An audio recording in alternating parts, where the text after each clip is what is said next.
Very good. Oh, now we're up. All right. I see that Councilmember Seekings and Councilmember Chapo behind their heads is the print of the Charleston Mother Emanuel that we all received, and I have mine mounted downstairs in the entrance to my office. It's a beautiful print that we got in commemoration.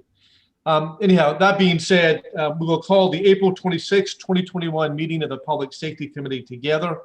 Councilmember Shealy, if you don't mind, would you either lead us in a moment of silence or a prayer, please? Sure. Let us pray. Our Heavenly Father, we thank you for the blessings of this day, Lord. We thank you for all of our Charleston employees, particularly those who put their lives on the line to protect all of us. Lord, would you guide us, please, in this meeting today and help our decisions to be acceptable to you, for it's in your holy and precious name we pray. Amen. Amen. Thank you very much. We have our March 9th, 2021 minutes. Is there a motion to adopt those minutes? Is there a second? Any changes or amendments? All those in favor say aye. Aye. Any opposed? Ayes have it. Okay. All right. So the first item is item number 3. Steve Rumlin's online with us. You should have received an email from Steve just a few seconds ago on a report of the Sidewalks Ordinance. He gave us a copy of the ordinance and a report, and I just pulled both of those up while we're waiting to get online.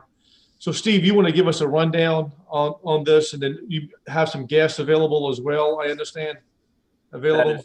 That is correct. And actually my guests will be able to cover some of these topics better than I will. But as you know, the City Council passed an ordinance 2845. It's our promotion of civil sidewalks ordinance, and that was back in April of 2018. Section G of that ordinance provides that the police department make a written report to the mayor and city council members that evaluates the effectiveness of the enforcement of the ordinance after 1 year and then every 2 years thereafter. So we did give you a report back in 2019, and this is the first of those 2-year reports that are required by the ordinance. The ordinance makes it unlawful to sit or lie down upon a public sidewalk on King Street between Line Street and Broad Street, and on North and South Market Streets between King Street and East Bay, subject to certain exceptions that are laid out in the ordinance. A person must be warned before they are cited, and the city is to maintain, pursuant to the ordinance, an outreach plan summarizing the city's efforts to assist those that are chronically found sitting or lying on the sidewalk. So today with me, I do have Lieutenant Byrne, who is the enforcement part of that. And I also have Christopher Jardine, who is our community outreach and homeless coordinator, to talk about the outreach efforts the city has made with regards to this issue. The penalty for violating the first time is a $25 fine, $50 fine for a second offense, and then a third or subsequent offense, you can face up to 30 days in jail and or $500 as a penalty. The ordinance was amended on February 11th of 2020 to include a provision which provides that a person convicted of a third or subsequent violation of the ordinance be prohibited from returning to the streets and sidewalks delineated by the ordinance for a period of 60 days. To my knowledge, we have not had to implement that provision. In 2018, there were a total of 12 tickets written pursuant to this ordinance to 7 different individuals. In 2019, there were a total of 18 tickets written to 15 different individuals. And in 2020, we wrote 10 tickets to 9 individuals. In 2018 to 2019, there was 1 individual who had a total of 5 tickets that resulted in 5 convictions. In 2018 to 2020, there was 1 individual who had a total of 4 tickets resulting in 3 convictions. 2019 to 2020, there was 1 individual who had a total of 3 tickets resulting in 2 convictions. And 2018 to 2020, there were 4 individuals who received 2 tickets resulting in 6 convictions. So these statistics were provided to me by Lakeisha Cofield, our court administrator. And as you can see, there is some recidivism and repeat offenders. But all in all, we don't write a lot of tickets pursuant to this ordinance, which tells me that our outreach and our officers are doing a good job of directing people to different services and places they can get help. Lieutenant Byrne pointed out three things to me with regards to the enforcement of the ordinance. I'll just summarize those, and then if he has anything to add to those, he's also on the line and he can answer questions or clarify anything. He does indicate that there is somewhat of a loophole in the ordinance in that some people will sit in the little alcoves, or they'll sit on a like on a windowsill, or they'll sit just off the sidewalk, but their feet will still be out on the sidewalk, that sort of thing. And when you approach them and tell them they can't be sitting on the sidewalk, they'll tell you, well, I'm not sitting on the sidewalk, I'm sitting on the curb and my feet are on the sidewalk. So we may want to look at clarifying that in the ordinance. He also does indicate that it is somewhat difficult to keep track of individuals who have received warnings as opposed to those who may be on their second or third offense. And so we may need to shore up our system here at the police department to better track those individuals that have been warned. And then technically, he indicates that the area between King Street and East Bay should be amended or the ordinance should be amended to say Market Street between King and East Bay, as the block between Meeting and King Street is not either North Market or South Market Street, it's just Market Street. So technically that's an error in the ordinance. But Lieutenant Byrne, did you have anything you wanted to add to that? No, Steve, I appreciate the summary. That's really a fair appraisal of what I offered. I will say that the internal structures within the police department, in terms of knowing if somebody's been warned, that is really something that is on our side, not on the city council side per se. The other issue is sometimes knowing whether or not somebody has previously been convicted of a first or second offense, to know whether or not it's something that we can make a custodial arrest on. That's right now, the only enforcement mechanism for first and second offenses is the livability citation, to cite and release the person. And there's, as we all know, no bench warrants being issued at this time under the South Carolina Supreme Court's guidance. So there is a little bit of a difficulty in bringing people before the court and then knowing whether or not it's something that we can make a custodial arrest on. And that's a good point. I should mention that a number of the repeat offenders, the one person that had 5 tickets, did not show up for court for any of those tickets, was found guilty in their absence on all 5 of those tickets. And basically, that was noted in the system, but there were no bench warrants or other consequence for that conviction. So just so you know that. And then again, our city's community liaison and homeless coordinator is on the line with us. He did a really good job of summarizing the outreach in this report that I emailed, and he can probably explain to you in terms better than I can as to his efforts and the city's efforts to outreach as opposed to enforcing this. Chris, before you give your report, does any member of the committee have any questions for Lieutenant Byrne? Okay. Thanks, Steve. Sorry, yeah. I was trying to get off mute there. That's okay. I was just seeing if any members of the committee had a question for you before we heard from Chris Jordan. Okay, I don't see any. So Chris, you want to follow up with what Steve has just mentioned to us, please? Absolutely. Hi, everybody. So a little over 6 months ago, the city was engaged in a conversation with regard to providing more dedicated response to what was being perceived as sort of increased issues with related to homelessness on the King Street corridor. In response to that, we initiated an outreach program and hired a full-time outreach worker who was originally supposed to be dedicated to, again, the King and Market Street corridors to provide direct supports to folks who were frequently, again, coming in contact with law enforcement and causing various other issues. And the intention behind that is the recognition of the fact that I think it goes without saying, but again, a lot of the folks who are experiencing homelessness in our community face a lot of barriers to, again, improving their situation, to finding housing, et cetera, and so forth. What we see in a lot of other communities who have also explored similar ordinances and strategies is that for folks who are experiencing homelessness, again, a ticket or arrest on their record actually contributes to, again, those barriers that are preventing them from, again, improving their situation. And so the hope of the outreach program was to take a different approach and start to work towards addressing the root sort of causes that were leading to, you know, these issues coming up in the first place, why people were, again, hanging out on King Street, et cetera. So the program was originally designed to be a 2-person effort. At the time that we brought this into effect, we were only able to budget the resources for a single individual. Talia Rice is her name, and she has been well utilized in that regard. Just in the last 6 months, you'll see on my report there, she is engaged with 121 individuals just in the King and Market Street corridor. So again, she's got a lot of work on her hands. She's out there on a full-time basis.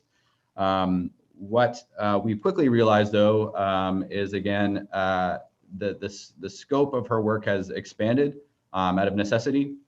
She's getting pulled into different corners of the city more and more often, and really sort of speaks to a need to, again, increase sort of resources in this area to be able to keep up with the demand. I think that what we have seen through her work is that she's successfully been able to, over time, build relationships with the individuals in question, and through those relationships and through those trust connections, build connectivity to some of the resources that exist locally.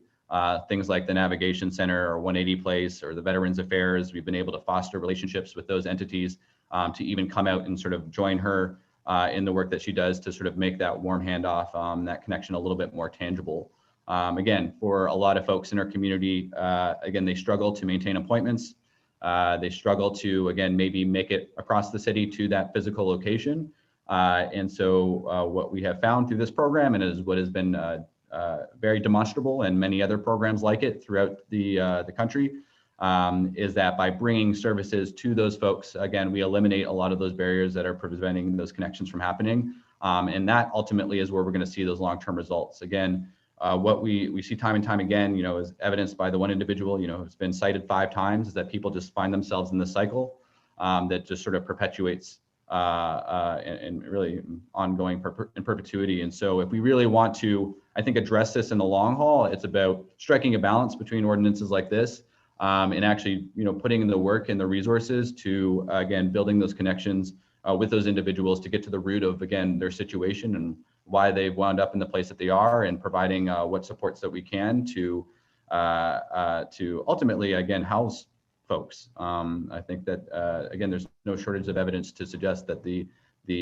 most economical way to address homelessness is housing. And so any sort of efforts and resources we can put to that are ultimately going to be what resolves this in a long-term fashion. Chris, thank you. Before we open up back up to committee members, Steve, I noticed on the chart, one of the cases in 2018 was dismissed in the homeless court. Are all of these cases, if you know, I may be putting you on the spot, but are all these cases being referred to the homeless court? I think the people that are willing to participate, and I don't know the status of the homeless court right now with the whole COVID thing, right. But certainly I know that it is offered, but it's a voluntary program. So you're asked in court on your first appearance, if you appear, of course, if you are interested in the homeless court, and those that are interested are referred to the homeless court. Gotcha. Very good. I saw the mayor had his hand up. So Mr. Mayor, thank you. Thank you, Mr. Chairman, and staff who've done a terrific job on this. I have a question, and then if I may make a suggestion.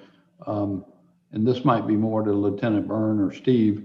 You mentioned one person had 5 tickets and never showed up for court. I wonder if you know, out of all the tickets issued, how many people showed up for court? Even the one-offs, and you may not have that on top of your head. Well, 2018, it looks like 3 of the 12 showed up. 2019,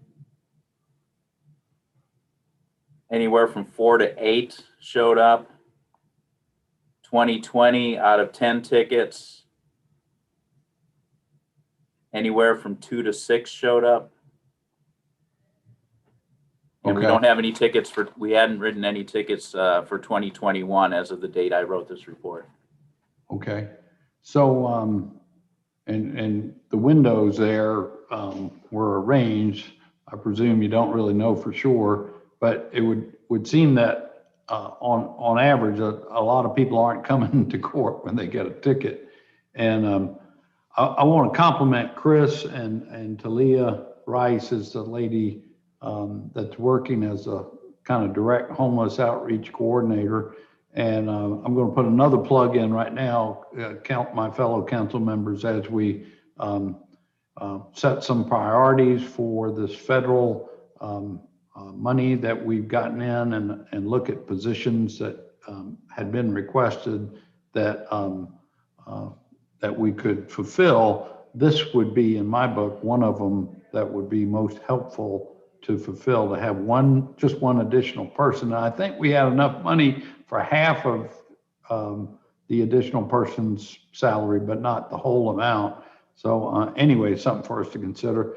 But going back to the ordinance, I would like to move that we ask staff to prepare the amendments that would allow enforcement in those other areas like the alcoves and the ledges, to add enough flexibility, if you will, to the ordinance to allow that. Frankly, I think, although I hear Chris's comment about how tickets can be a hindrance, I mean, we've had this ordinance now for 3 years or so, and most folks know about it. I would think that we remove the requirement for a warning and go ahead and give them a ticket. Most people aren't even coming to court anyway. That we straighten out the Market Street designation, and that we ask that after the third offense, that whether they show or not, that we ask for a restraining order, keeping that individual from,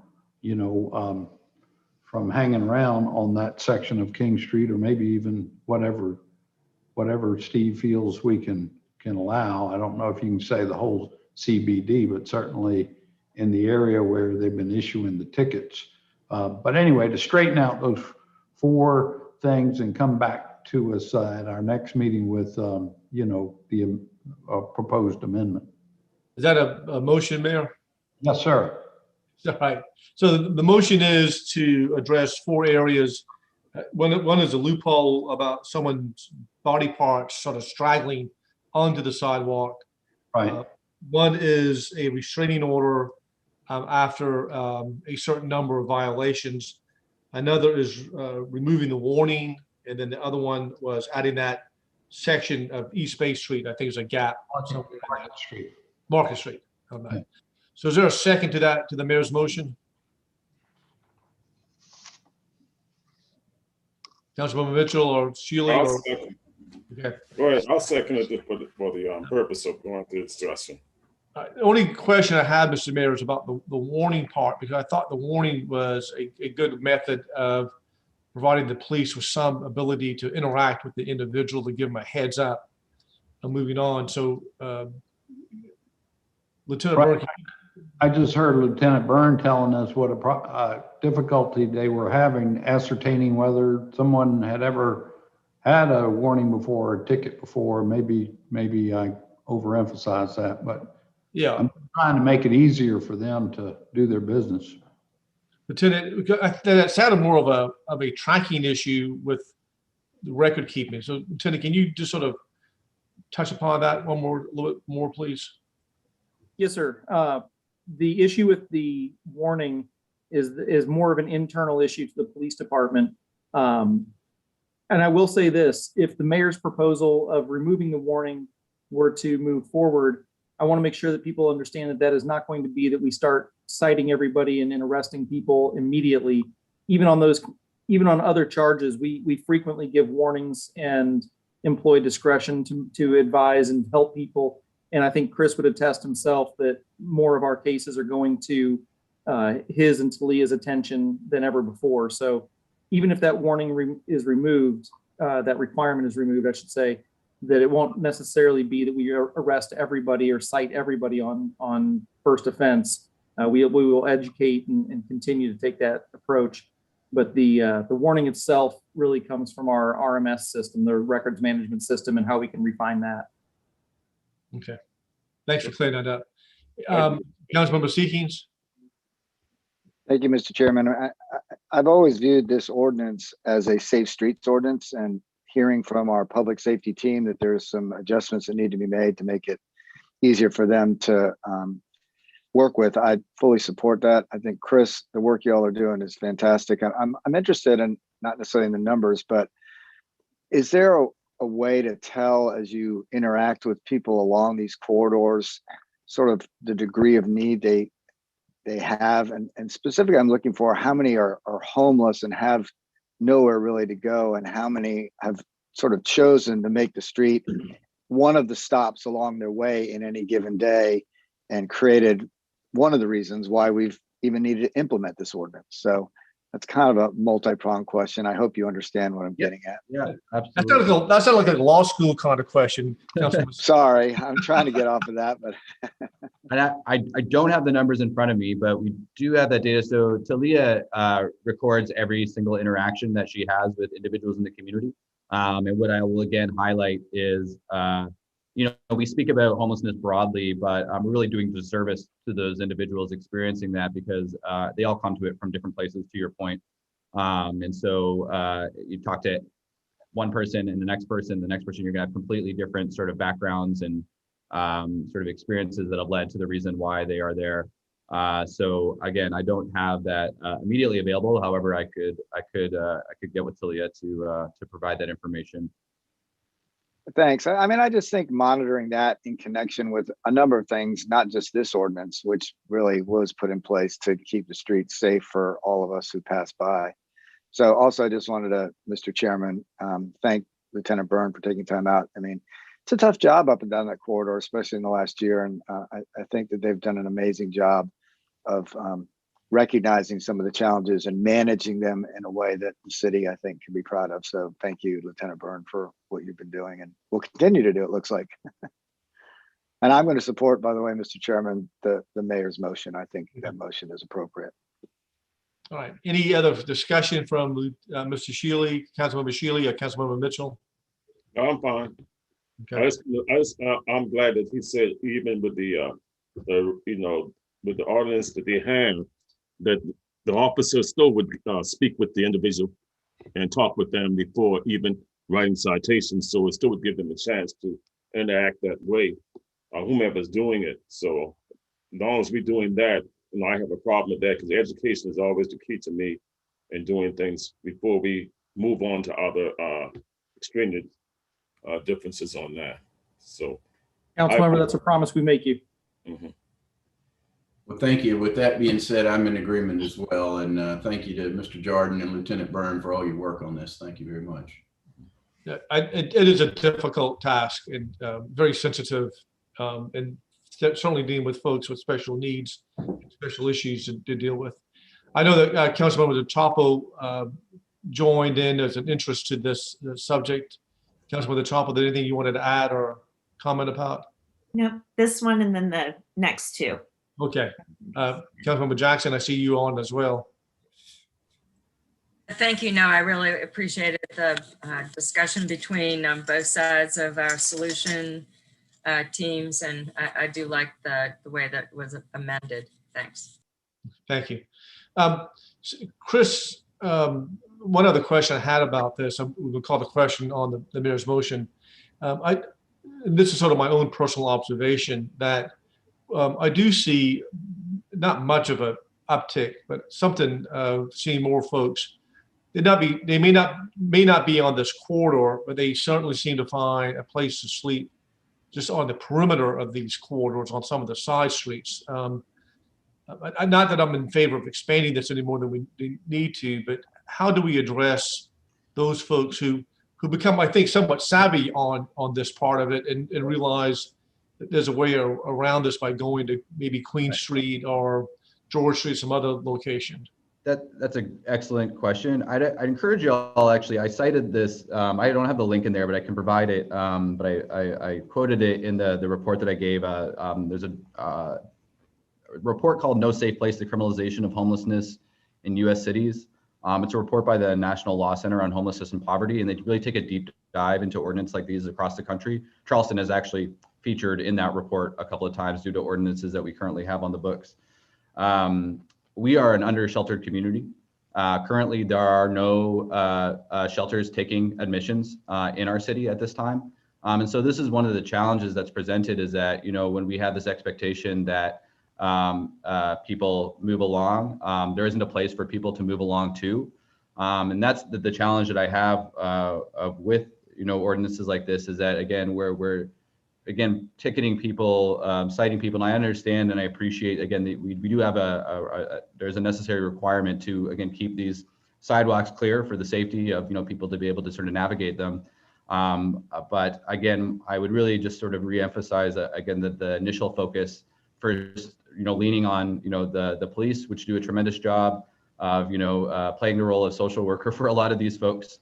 But to focus on the actual social workers and look to see how we can get these folks connected to those additional supports first and foremost, because as you just highlighted, Councilmember Shahid, absolutely. Again, we've seen this in other communities, that as you, again, prohibit people from being on these certain corridors, then they just sort of navigate to the spaces around them, and then it becomes an issue in those neighborhoods. And so again, the strong thing that I wanted to emphasize is, again, really, finding a balance with this, to looking to the long term, because again, this is going to resolve the issue in the immediate, but it is just a short term a solution, when, again, if we want to actually address this in a long term fashion and prevent this from, again, spreading to other parts of the community. Part of the reason why Talia has been, where we're seeing a lot of need in West Ashley, and I think that a lot of people have relocated from the downtown area over into the West Ashley area. I'm getting more and more, most of the calls I get these days are from West Ashley, when before they were on the peninsula. I also know that, again, a lot of folks have migrated up to North Charleston, but again, that's just spreading these issues further afield. When, again, if we want to resolve this in a long-term fashion, again, we really need to, again, focus on building those connections. We've seen the demonstrable impacts of that in many other communities. We've already seen it, and again, in the 6 months that we've had this position, the impact that's been able to have. So to answer your question, I know it's a sort of long-winded way, but you're absolutely right that those things will pop up. To me, my answer to you is the way that we address those workarounds is to actually, again, build those connections with individuals, and put in the resources, the time, and the effort necessary to get those people housed ultimately, to help them on their journey to, again, help them get back into employment, et cetera, and so forth. So, yeah, my friendly fella who's taking up residence at the Sumar Street site, former Piggly Wiggly site, he was gone for a while, but he's reemerged. So you may be getting more calls from me about that. Yeah, please. Yeah. Also, all council members, like, if you do have any concerns that come up regarding from your constituents regarding homelessness, please give me a shout. I want to hear about that stuff, so that we can again take that proactive approach that I'm speaking about. Thank you. Mr. Mayor, did you have something else to comment on? No, I'm good. Okay, we'll call the question on the mayor's motion, which has been seconded. All those in favor say aye. Aye.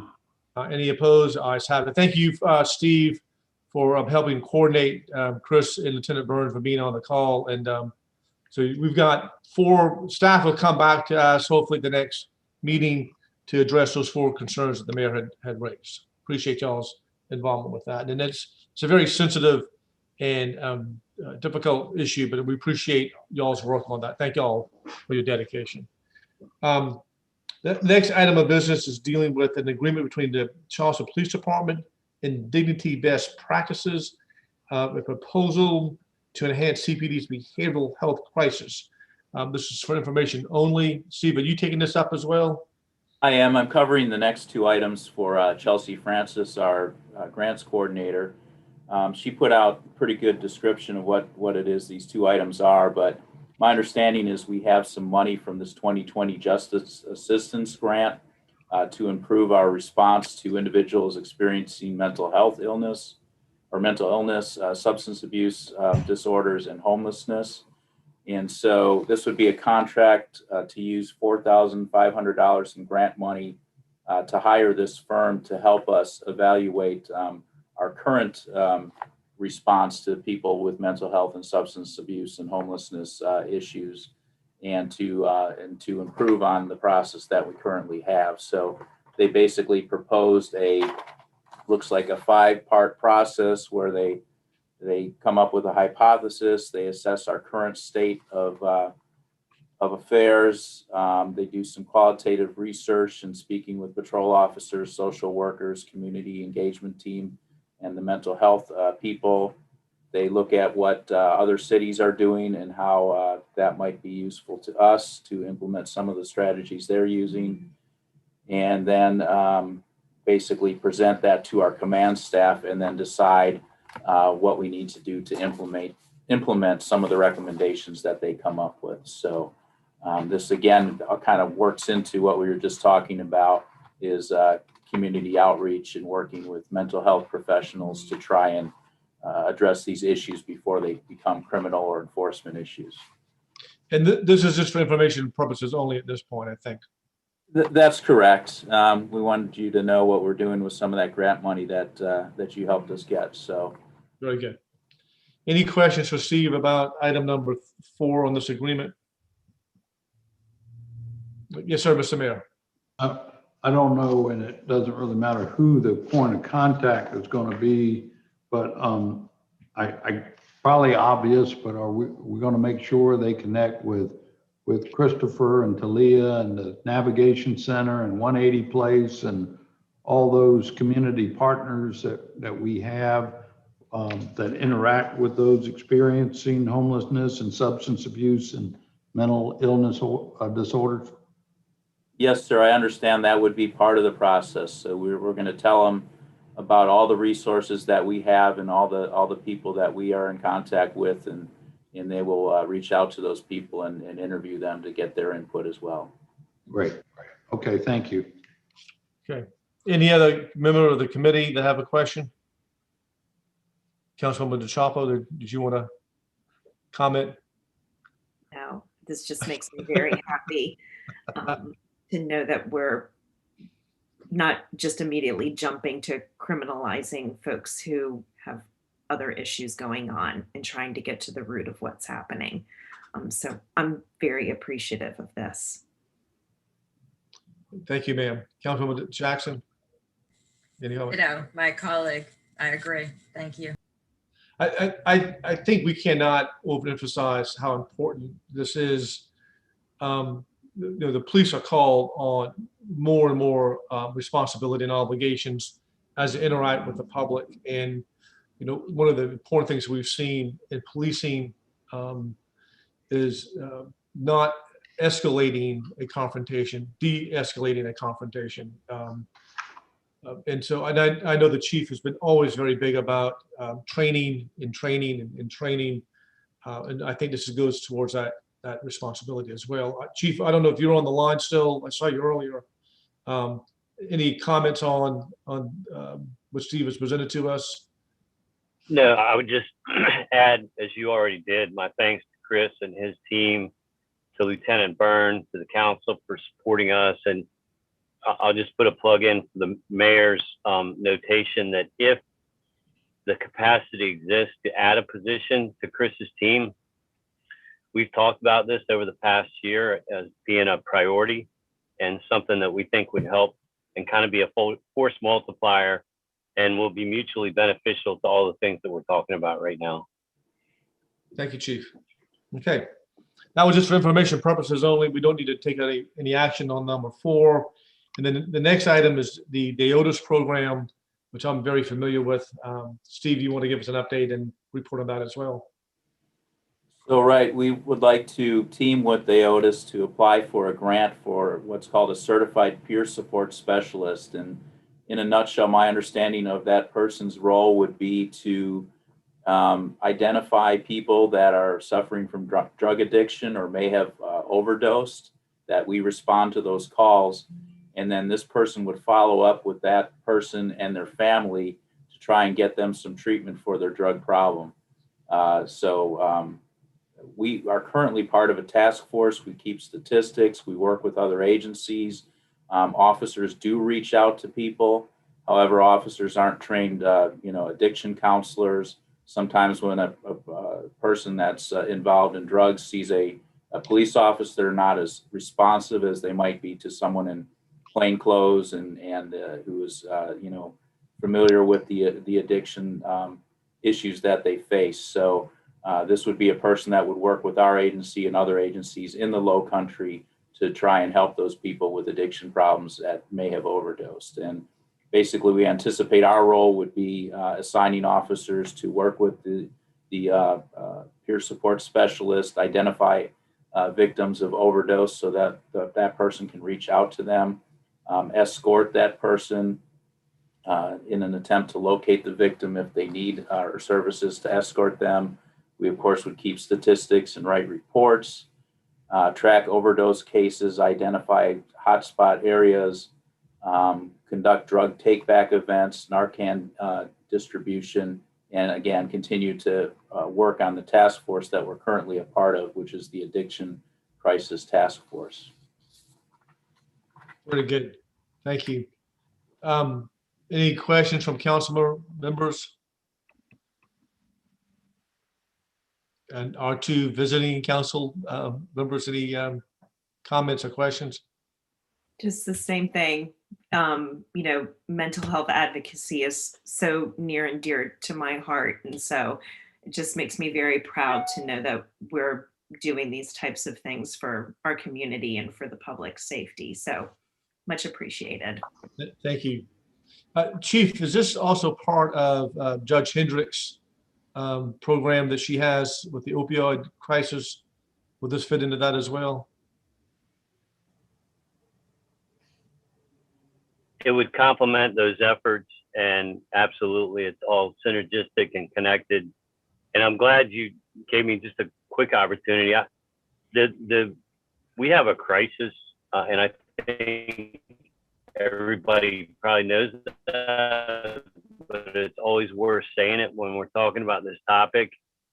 2019, the numbers of overdoses and death, it went up way more. And then already in 2021, we're on track for, we're going in the wrong direction. So the ACT force, the Addiction Crisis Task Force that we're talking about, which is at the head is, among others, Bruce C. Hendrick, the federal drug court judge, all of the partnering agencies, federal, state, and local, hospitals, schools, mental health community, many other people are a part of this. I don't think we can ever do enough. And so the more that we work together, and our motto, kind of our theme, our motivation to some extent is if we save one life, it's worth it. I was on the phone this past weekend with Senator Sen, just in the James Island community, and we were talking about 4 overdose deaths just in a small little area in the past week. Our folks have been on the phone today talking about and dealing with that, and part of it is going to be to shine a light on the significance of this problem and the fact that people are dying at a high rate. Some people think that they're doing cocaine or marijuana. It might be laced with fentanyl, and the stories just continue to grow. So there's a lot that we need to do, a lot more. There's a great coordination with this ACT force, a lot of good resources. These grants are absolutely going to help us. Mount Pleasant has been doing a lot of really good stuff. We're learning from some of the things that they've been doing over the last couple of years, and we're all kind of sharing ideas, and all the agencies in the Low Country are working together. All right. Very good. All right. And that's for information purposes only as well. Any other comments or questions? Thank you all, Chief and Steve, for that update, and appreciate y'all's assistance with that. The next item on our agenda was a review of the emergency ordinance that we passed last week at City Council regarding the curfew. I'm not sure who's here to update us on that or discussions we may have on review of that curfew. I know we have had a handful of folks gathering in protest the last 2 weekends. Chief, anything else we need to add on to this? Because I think one of the questions was whether or not we still need to keep this curfew in effect or this ability for the mayor to have a curfew in effect. Yeah, I think what we talked. Well, we lost you. I think what we talked about last time was that I think it would be helpful to have this in place for 30 days. I think it was agreed that we'd be very judicious and collaborative in exercising that if it was needed. I believe that it's prudent to keep it for the remainder of the initial 30 days, and hopefully we won't need it and it won't be necessary. And if it becomes necessary, we would be very close communication among others with our partners in the residential and the business communities and those that would be affected and impacted by such a decision, which would not be taken lightly. But I think what we talked about last week is that if that became necessary, and we were focused on the verdict of the George Floyd murder trial, and frankly, there's a lot of other things going on in our country right now that are, I think, equally as painful and have really created a lot of anger about and a demand for justice, and people want to hear their voices heard. And so I think that we still are need to be mindful that there are going to continue to be protests, and we're doing everything obviously to make sure that it's lawful and peaceful. But I do believe it would be a good idea to just keep that in place for the remainder of that initial 30 days and then reassess at that time. Very good. Mr. Mayor, anything else you want to add to that from the chief? Well, I would just echo that and also remind everyone that it's not just the mayor's call. It's in consultation with Chief Reynolds. I do think it's a good tool in the toolbox. I'm very thankful that over the last 2 weeks, it hadn't been needed to pull that tool out of the toolbox. But I defer to the chief judgment on this. If he believes it's a good tool to keep for the entire period, I support that. And we could always review it as well. We've got certainly a council meeting tomorrow, and we'll have another council meeting probably within that time frame as well. But there are other things that are happening across our country, as the chief alluded to. There have been some more officer-related shootings that have followed the verdict on Mr. George Floyd. And so it's just maybe prudent just to monitor this, keep it available, so we're not trying to catch up. And I think that's sort of the issue behind this, is that we're not, if an issue does persist or arise quickly, we're not scrambling to address it head on. And Mr. Chairman, it runs out in 2 weeks or 2 weeks and a couple of days, and time flies around here, I can tell you that. That's true too. Any other comments, questions, or concerns about that? That was just for a review process. Nothing, we haven't used it, thank God. There's no need to do that. It's just out there, and the clock is running on its expiration date anyhow. Okay, all right. Seeing that, the next item is for us to go into executive session to discuss the development of security personnel or devices. So Councilmember DeChampo and Councilmember Jackson, I think I have to kick you off, I presume, since we're going to go into executive session. But I need a motion that we go into executive session. So moved. Is that a motion? Yes. Okay, so we have a motion and a second. So Madam Clerk, I presume you're going to shift us into a breakout room? Yes, we need to vote. We need to vote to go into executive session. Aye. Yeah. Aye. All those in favor say aye.